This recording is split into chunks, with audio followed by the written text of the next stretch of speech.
Nos vamos a meter con uno de los temas que seguramente esta semana va a tener un rebote. Me estoy refiriendo a que hace muy poquitito se conocían los datos de pobreza en la Argentina. Y casi como un sistema que no tiene fin, luego de que se haga llamativo el número sobre pobreza, recibimos mes a mes un aumento de la inflación. Esta semana seguramente se conocerán los datos de marzo. Ya se habla, porque estadísticamente es un mes más importante, y empiezan a proyectarse los de abril, que a nivel alimentos van mostrando un crecimiento sostenido. Con lo cual, a los datos de pobreza tenemos que ir viendo cómo mes a mes los datos de la inflación y los de los alimentos en particular van llegando a otro salto sobre la pobreza. Insisto con esto, la pobreza en la Argentina es muy importante, pero la espiral de crecimiento, al menos no parece que el gobierno le encuentre la vuelta, ¿no? Entonces vienen situaciones disonantes como las del último fin de semana, donde Paula Español, la secretaria de Comercio, dice: vamos a cerrar las exportaciones de carne, no nos va a temblar el pulso. Y todo esto empieza a generar una maraña muy difícil de entender. Por eso vamos a hablar de estos temas con el titular del Instituto de Investigación Social, Económica y Política Ciudadana, ISEPSI. Vamos a hablar de los datos de pobreza en la Argentina con Isaac Ruknik, que está en línea con nosotros. Se cortó. Veníamos bien, veníamos bárbaro. Vamos a ver si podemos restablecer el contacto para hablar de estos temas con Isaac Ruknik, titular del Instituto de Investigación Social, Económica y Política Ciudadana. Está claro que hay una expectativa, y es la de poder bajar la inflación, pero el tema es que el relevamiento de los alimentos va mostrando un incremento constante. No es solamente la carne, y no tiene que ver de manera directa el tema de que la Argentina exporta alimentos. Tiene que ver con que hay otras variables de la economía que no parecen tener control, con lo cual pobreza, inflación, es un circuito sin fin. Ahora sí me dicen que está en contacto Isaac Ruknik. Isaac, ¿qué tal? Buen día, Hernanda Isich lo saluda. ¿Cómo va? Buen día, muy bien, muy bien. Bueno, datos de inflación, datos de pobreza, parece ser una lógica en la que no podemos cortar ese circuito, y todo esto lleva a un crecimiento y a una situación muy dolorosa de muchos argentinos, ¿no? Sí, la situación es más o menos como la que vos estabas describiendo. Uh-huh. Hay el dato de final del año pasado del 42% de pobreza, es una confirmación de un proceso que viene desde hace varios años, una extendida pobreza inexplicable, si se quiere, en nuestro país. Y dentro de esos niveles de pobreza, hogares y personas que no tienen los recursos suficientes para poder sostener una alimentación adecuada. Uh-huh. Y entonces son considerados indigentes. Sí. Son porcentajes muy elevados y, como decía, no justificables en un país rico como el nuestro. Obviamente, la incidencia del aumento de los precios permanentes, o sea, de la inflación, y en particular de la inflación en los alimentos, son un contribuyente fundamental a esta situación, porque los ingresos de los hogares no tienen correlato en ese aumento permanente de precios. Uh-huh. El gobierno anunció que este año la inflación, como todos sabemos, la inflación iba a ser de estar en el orden del 29-30%. En el último trimestre ya del año pasado hubo una aceleración de los incrementos en los alimentos, y con esta previsión para este año, en alguna medida esperábamos que el año, el 2021, tuviera un comienzo distinto al que estuvo, al que está teniendo. O sea, la aceleración de los precios del último trimestre del año pasado lejos está de amenguarse, sino que se sostiene, y en alguna medida, o por lo menos en algunos productos, incluso se acelera más. Bueno, el ejemplo paradigmático es el de la carne. Algunas consultoras que piden semana a semana específicamente algunos productos como la carne, están anunciando que ya los primeros semanas de abril, los primeros días de abril, los aumentos de la carne están en el orden del 20%.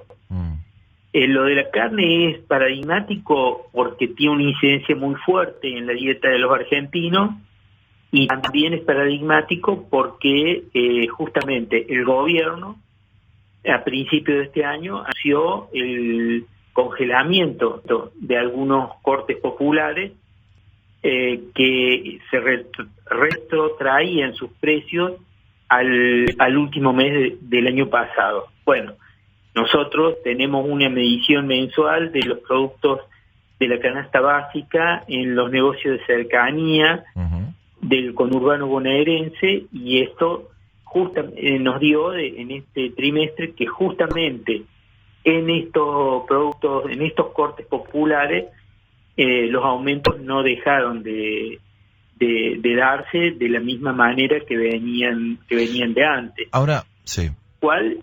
Sí.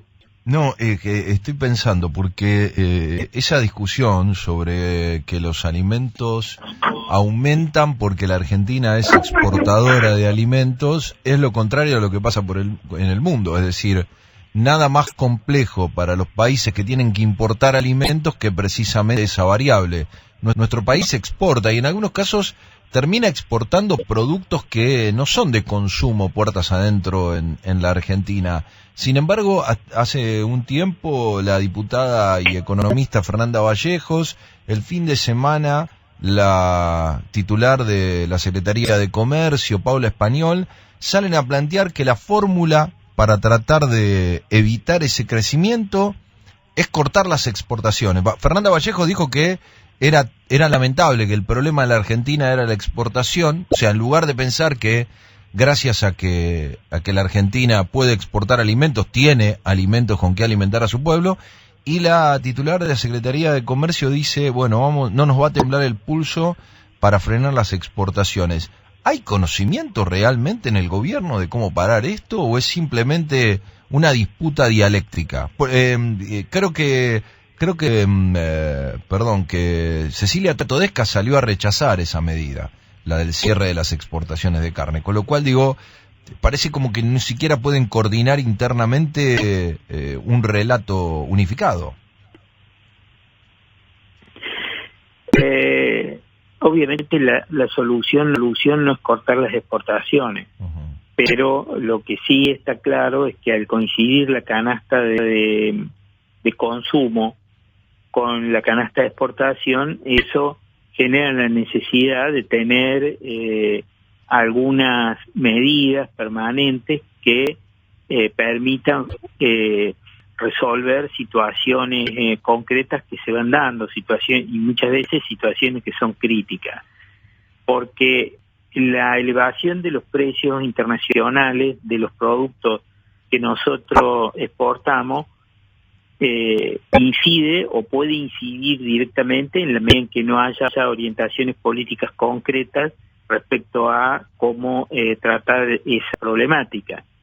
Inciden de una manera a veces desproporcionada. O sea, ¿por qué? Porque se tienden a equilibrar los precios internacionales con los precios internos. Los precios internacionales crecen por que hay variables que se mueven en el mercado internacional que no dependen de los costos, que no inciden directamente en los costos internos de los productos que nosotros exportamos. Por ejemplo, en el terreno de la carne, en este momento hay un crecimiento de la demanda de países asiáticos, en particular de China, de la carne bovina. Uh-huh. Y entonces esos precios internacionales van subiendo en general.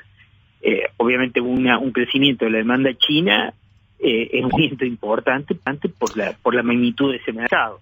Ahora, los precios internos tienden a equilibrarse con esos precios internacionales, independientemente que los costos internos de la producción bovina están lejos de crecer por lo menos en la misma proporción porque estén creciendo los precios internacionales. Pero a ver, entonces, pero el problema porque está claro que hay un crecimiento de la carne, pero no sé si en línea directa con la inflación. Sí, va aumentando, pero no sé si en línea directa con lo que pasa es que por el otro lado, muy por encima de la inflación. Muy por encima. Claro. Todos los cortes. En los últimos meses, claro. No, bueno, está bien, pero los últimos meses, pero a ver, tomemos el último año. ¿El último año la carne estuvo por encima de la inflación? Sí. No, desde el segundo semestre en adelante. Uh-huh. Porque la lógica es, si el problema es que la carne está cara o los salarios están baratos.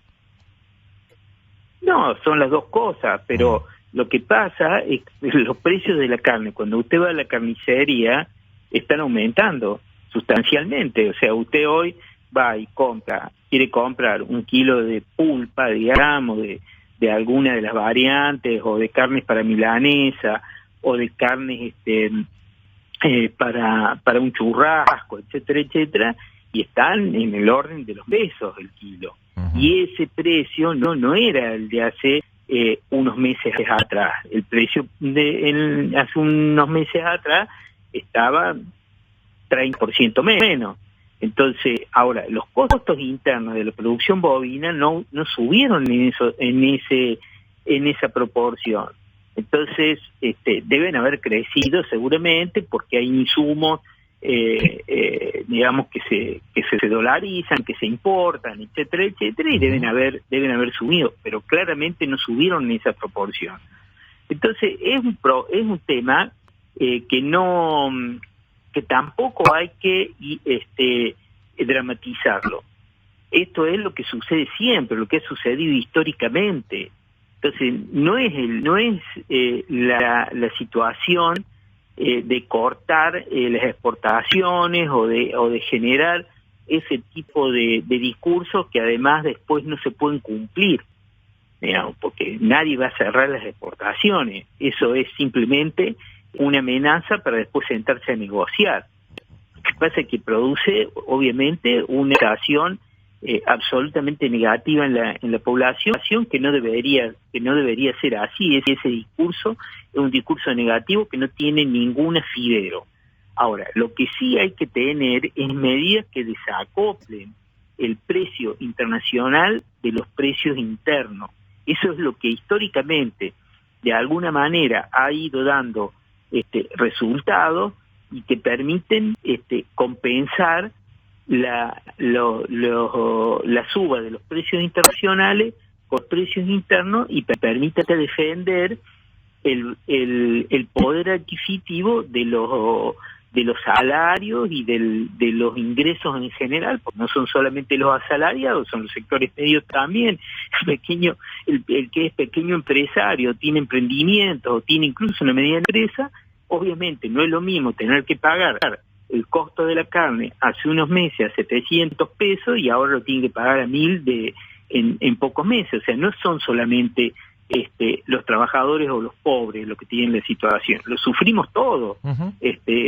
Los argentinos, una suba de esas características. Entonces, bueno, hay que debatir adecuadamente cuál es la solución sin generar el antagonismo que implica mantener una posición de decir yo no me bajo de equilibrar los precios internacionales con los precios internos, si yo lo puedo vender al precio internacional más caro que lo que me pueden pagar en el mercado interno, no me interesa.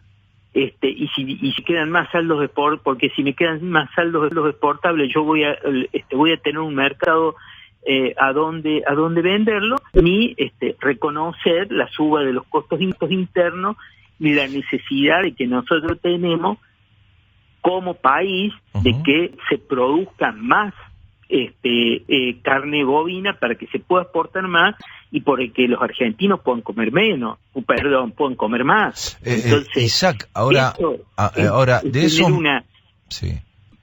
1.000 pesos que sale la carne en el mostrador de la carnicería, de lo que estábamos hablando como ejemplo recién, ¿cuánto se van en impuestos?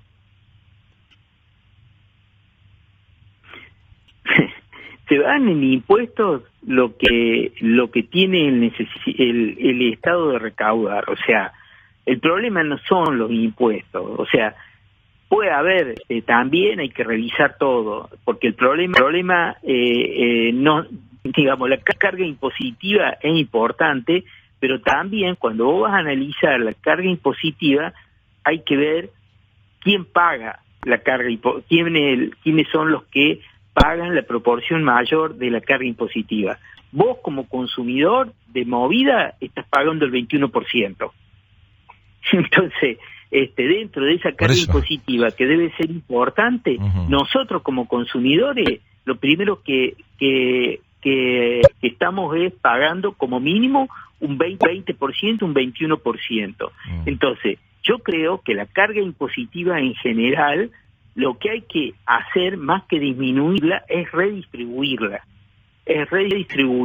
Nosotros como consumidores debemos pagar menos y los exportadores y los que se llevan en general ganancias más importantes deben pagar más, porque así es el sistema tributario en cualquier lugar del mundo. Pagan más los que ganan más, los que tienen, porque el impuesto se genera en proporción a la manifestación que cada uno tiene de lo que gana. Pero, ese es el principio general. Correcto, pero en la Argentina el más fácil de recaudar y el que pagamos todos es el IVA. Y ahí es donde donde el gobierno no quiere perder nada. El gobierno el anterior, todos. A eso es lo que me refería. El gobierno habla de que el problema es que se va la carne y uno observa. No tengo ni idea, no sé cómo se divide, por eso se lo preguntaba. No sé cuánto se va en flete, por ejemplo. Y el flete está relacionado con los aumentos de los combustibles 100%. No sé cuánto se va en la cantidad de impuestos que hay sobre los combustibles para beneficiar a las petroleras. Está bien, al gobierno le interesa que YPF extraiga vaca muerta, pero todos esos circuitos terminan ahí. Y parece que eso nunca se pone en discusión. No, todo eso debe estar en discusión y estoy absolutamente de acuerdo con vos de que no tienen la suficiente importancia en todo este proceso de discusión, no cabe duda. Ahora, el problema es que, como decimos nosotros, cuando vamos a la carnicería seguimos pagando precios que son cada vez más difíciles de pagar por parte de los que tenemos ingresos fijos o ingresos reducidos o ingresos que no están aumentando, no se están incrementando en la misma proporción que se están subiendo estos precios. Y entonces, obviamente, nuestro poder adquisitivo baja. Entonces, estamos a fin del año pasado un 42% de pobreza. Y si vos te fijas, claramente, como todos sabemos, la pobreza es una situación estructural que no viene de este gobierno ni del gobierno de Macri. Viene de hace un par de décadas, estancada en porcentajes que no son justificables. Nosotros tuvimos durante las 2 primeras décadas, o desde el año 2007 hasta el 2015, 2017, 2018 tuvimos una pobreza que osciló entre el 25 y el 30% y nunca bajó de esa proporción. Llegamos ahora al 42% a finales del año pasado, y toda la perspectiva que hay, aún con las posibilidades de crecimiento que hay para este año y para el que viene, si la pandemia no nos vuelve a planchar toda la actividad económica, en el mejor de los casos va a ser para recuperar la actividad económica prepandemia. Pero con una estabilidad de la pobreza que antes estuvo entre el 25 y el 30% y que ahora no va a bajar del 35 al 40%. Esa es la perspectiva que tenemos en la medida en que no se generen modificaciones estructurales que permitan generar otro proceso y otra distribución de los ingresos que en este año, ¿no? Durante este año van a crecer, los ingresos externos este año van a crecer sustancialmente, pero el problema que tenemos ahora es cómo se van a distribuir ese mayor ingreso. Y si la pobreza queda estabilizada en el 35%, si no baja el 35%, y bueno, significa que esa distribución de mayores ingresos vuelve a ser absolutamente desigual. Isaac, gracias por el contacto. No, muchas gracias a vos por llamar y siempre a disposición, y me encanta que podamos hacer un intercambio de opiniones abierto y sincero, aun cuando a lo mejor no tengamos exactamente la misma visión de la realidad. Y te agradezco mucho. No, por favor, es fundamental. Es un aprendizaje que nosotros intentamos, que cuesta mucho, pero de esto se trata la democracia. Igualmente, no sé si estamos tan en desacuerdo. Me parece que lo que intento es poner sobre la mesa algunas discusiones que quedan al margen, ¿no? Me parece que hay quienes creen tener una verdad, pero ni siquiera la instrumentan correctamente. Así que esa es una de las discusiones que quedan por delante. Isaac, gracias.